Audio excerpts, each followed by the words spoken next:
Hi guys, how are you doing today? My name is Kidneyjay. The J stands for jerk because my kidneys are a pair of jerks. And if you can tell already, this video is going to be a little bit different. This is going to be a health update from me, as well as some other things, sort of a year in review, just with some pictures. I have this set for 3 minutes. I'm probably going to go longer. I'm going to try not to. But if you're new, before we get started, on that subscribe button as well, hit like and leave a comment down below. I appreciate all of your views, as well as I just want to say a little caveat here. This video, of course, is not for any pity, anything like that. My goal is always to educate and inform and, I don't know, I guess inspire somehow some of you. But the reason I say pee on my like button is because, like I said, my kidneys are jerks. I haven't peed in probably about 20 years. I've been on dialysis. It will be 24 years coming up in January. I do in-center hemodialysis 3 times a week.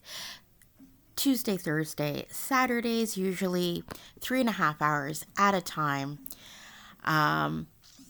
But this year, I have been trying, of course, for a kidney transplant. It will be my second transplant. And this year was, as far as years go for me, somewhat bumpy. I had a colonoscopy that I'd actually been waiting for maybe 5 months to get. And unfortunately, there were some complications with the colonoscopy. I also was diagnosed with COVID at the same time. I also lost a lot of blood at the same time and could not get a transfusion. Now, people probably don't know that your kidneys are actually responsible for producing red blood cells. There's a hormone called erythropoietin that your kidneys send out to your bone marrow to produce red blood cells. And when your kidneys don't work, you lack this hormone. So when you lose blood, normally you would start regenerating new blood. That doesn't happen with kidney patients. So unfortunately, I was anemic AF for a good 4 or 5 months. I did lose some hair. It's growing back now. Now, when I say lose some hair, it wasn't like completely gone, but I can tell it was thinning.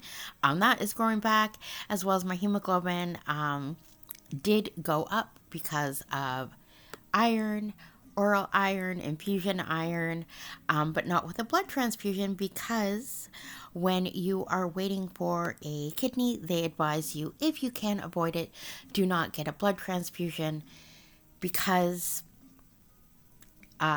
it'll give you extra antibodies and would make a match harder. Oh, I feel like I'm rambling. I'm sorry if I'm rambling.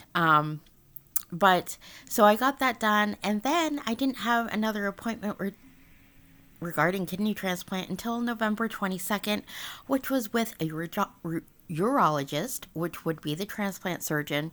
And basically, they want to make sure the mechanics of everything is good inside me. The bean will fit well, it'll work well. And part of that assessment was something called a cystoscopy, which is where they shove a camera up your urethra, up your hoo-ha, take a look, make sure the ureters, which are the tubes to the kidneys, are good, make sure the bladder is good. Now, to say I have trouble with this test is an understatement. I remember having it as a child. I was actually knocked out for it. Let me say this time was no fun. The least amount of fun I have ever had with 4 doctors up my hoo-ha. Yep, because it did take a while to get that test done. But unfortunately, this doctor,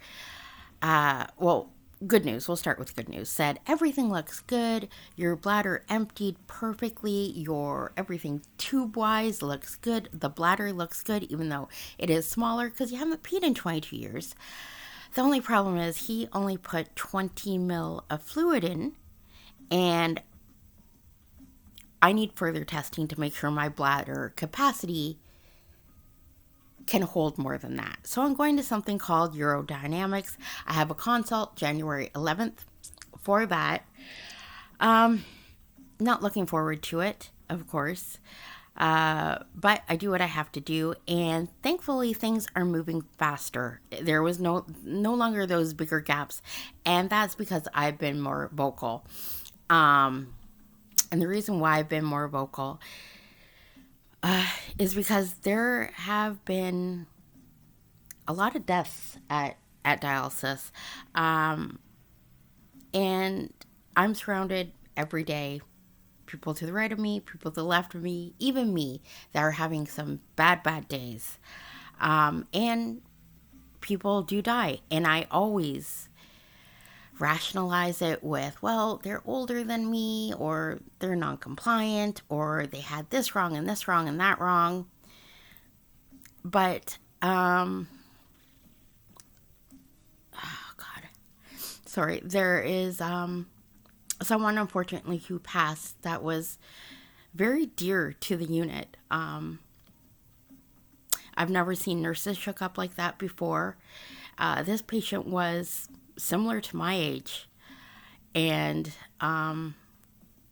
yeah, it just really shook me to my core. So for me to have more of an urgency is an understatement. And this is of course, my PSA, my time in the video where I implore you to sort of look into organ donation. I will link everything down below. This person was on the transplant list, unfortunately, and died waiting.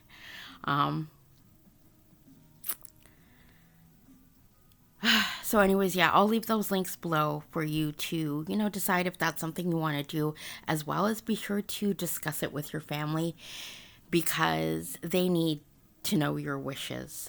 They're the last say on what happens with your organs.